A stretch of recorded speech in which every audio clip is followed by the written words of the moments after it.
Thank you for tuning in for another episode of the Finance Bible podcast. Just a quick reminder. That nothing in this podcast should ever be taken as personal financial advice. And if you are seeking financial advice, just reach out to us as we know many people in the industry. All right, today you joined myself, Oscar, and fellow founder of the Finance Bible, always Zeke, who's waving to no one in the studio right now. Thank you. Mate, good to be back for another episode. Today we're going to talk about something which is actually quite a pretty big, important topic for the younger listeners, ourselves. We're in this age group. By younger, we're going to be talking between 0 and 30 years old. 0. So all you people out there with newborns, put the earphones in while they're asleep, get them listening, start their financial journey today. Well, they have 20 years, but the podcast is about, we're wanting to share tips, the tips and tricks of, you know, your 20s and what to do, how to build your wealth, and what you shouldn't really worry about because you're so young and you have all this time. So we'll have a few different points which we're going to talk about, and kind of just and help you get ready to, you know, start your financial journey and put yourselves in the right position possible for you to build upon. So, mate, first things first. When you're in your 20s, it's an exciting time. You finish school when you're 18.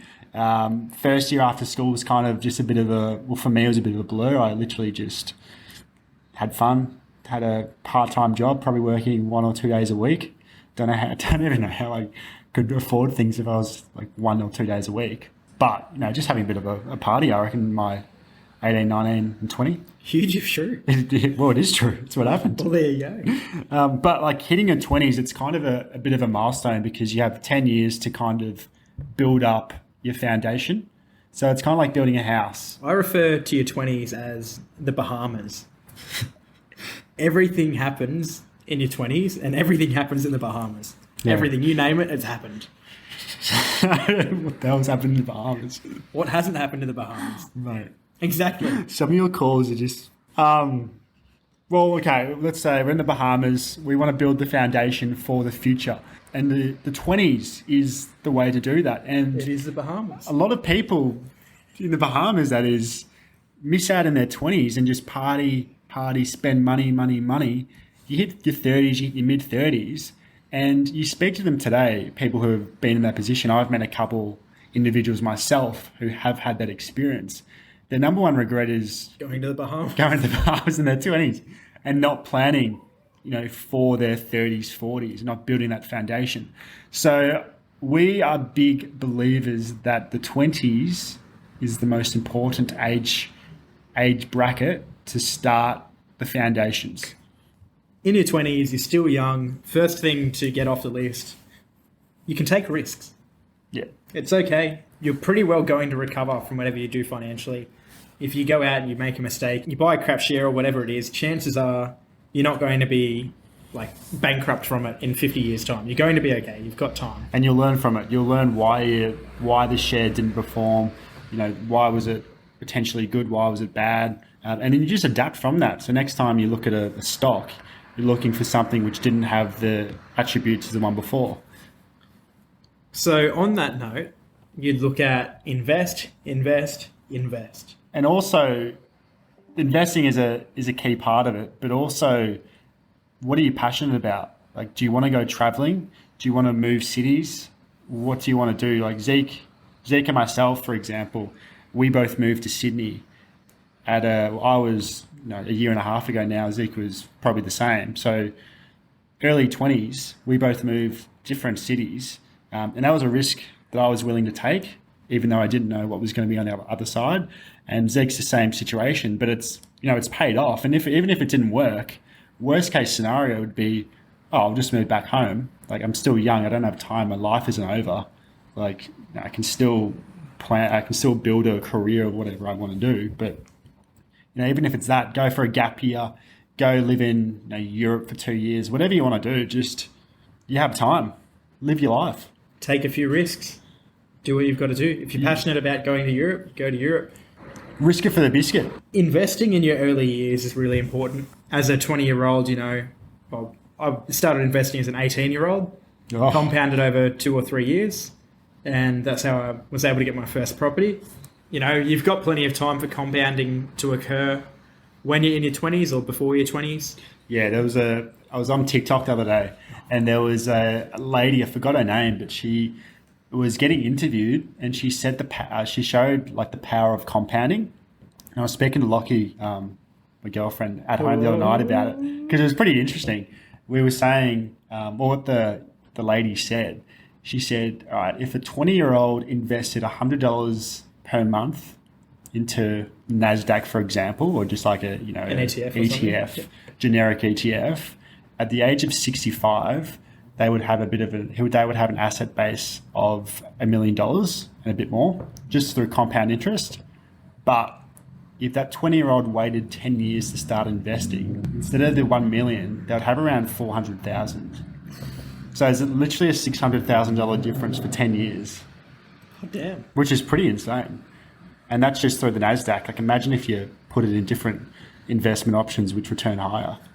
So it's pretty impressive. 200 a week. Yeah, 300. Imagine, yeah. But it just shows investing while you're young is actually vital. A really big one that I want to touch on is not to rush into things.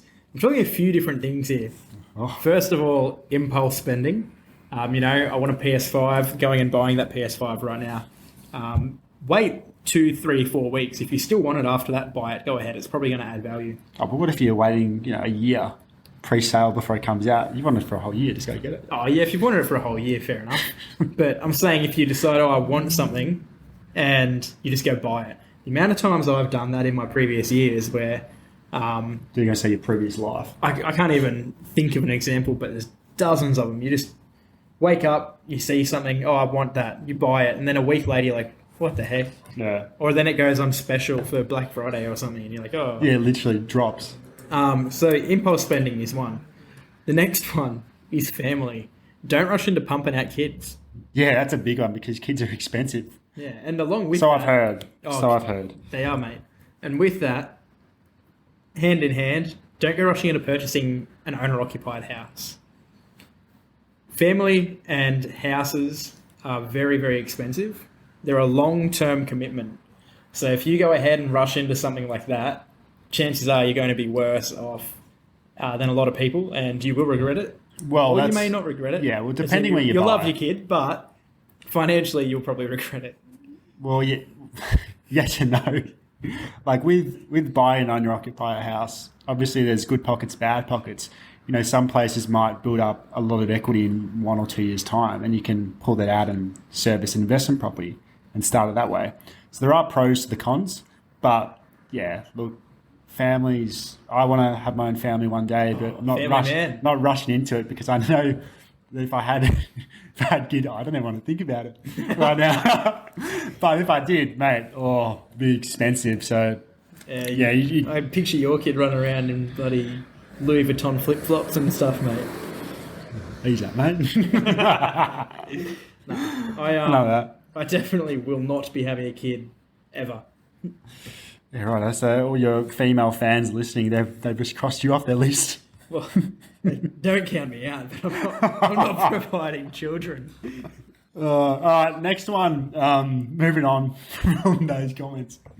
Have a blow account, a splurge account, a fun account. Just a quick disclaimer.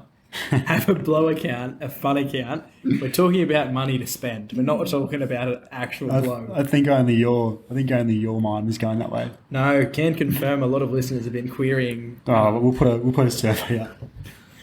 But have a separate account that when you get paid or when you get a dividend or when you get your rental income, whatever income is coming through, pop percentage of that income to your account where you're happy to spend your money. Maybe you go out for beers with the boys, go to the movies, go to the gold class, get some cocktails, go to the footy, go-karting, play golf, whatever you do, go on a holiday. The list goes on. They're all things that we've done in the last couple of weeks. Yeah, that's why they go in my head. That's why I just list them out. But if you have a different account, but you have a splurge account and just throw money into that account each week whenever you get paid, fortnightly, monthly, so you don't have to worry about, having fun. You can, in the back of your mind, if one of your mates is saying, oh, let's go jet skiing or let's go water skiing this weekend, you don't think twice. You say, yep, straddle up, get in the car and off we go. Yeah, if you're trying to plan an overseas trip or whatever it is, feel free to spend that money. Like if you've got money actually saved up, ready to go, dedicated to spending, you don't feel as bad when you do it. But yeah, can confirm the boys like to spend a bit of money here and there, because what is the point of money if you're not having fun with it? Yeah, that's actually a bloody good point. Thanks, mate. So with that, you need to be agile with your cash flow.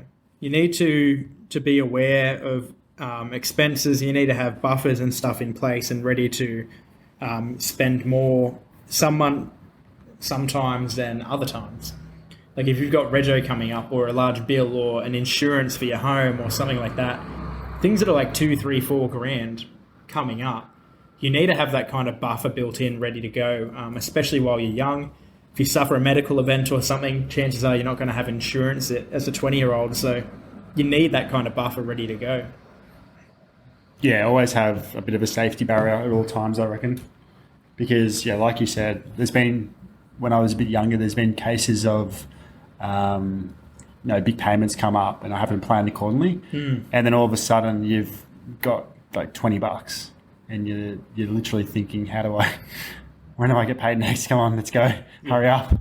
So yeah, always have a safety net, because that's literally vital. And we've learned through COVID as well, with people who couldn't work or got stood down. Job stability. That's a big thing, and who knows if that's going to happen ever again. But if something else happens, like a zombie apocalypse or something, you got to be ready. Only God knows. Only God knows, like Bieber always says. Another good one is consumer debt. So as we always say here, there's good debt and there's bad debt. Good debt, we use leveraging from the bank's money, investing in property. Bad debt, consumer debt. So, you want to buy that. I'll always go back to that dress. You want to buy that $5,000 dress. Look, it may be good. You may be happy with it. You wear it once and then all of a sudden you're over it. But you spent $5,000 on it. Credit card's almost maxed out. You got $5,000 in there to pay back. And it goes on. You get a TV, whatever you want. Like Zeke said before, PlayStation. They're examples of consumer debt. If you can't afford it, don't get it. Like if you can't afford it twice, I normally say, there's no reason for you to actually purchase it. And I know credit cards, a lot of people do have credit cards, myself included, and they are a false sense of security when it comes to spending on items. So always double check your actual bank account, not your credit card limit, because anyone can buy anything with their credit card. But consumer debt is what will literally help you service a property and help you not service a property if you go down that path. The final one, we're just doing a short and sharp one today, just keeping everyone happy and giving some quick information over a quick time frame. Don't be a sheep. As simple as that. I don't need to say too much more on that. There's goats and there's sheep. Be a goat, always. LeBron, Jordan, Scott Pendlebury, Ronaldo. Be a goat. No time for sheep. If one of your mates is buying Gucci flip-flops, don't do it. Yeah, look, there's no need. Why are you staring at me like that? There's no need to follow the herd.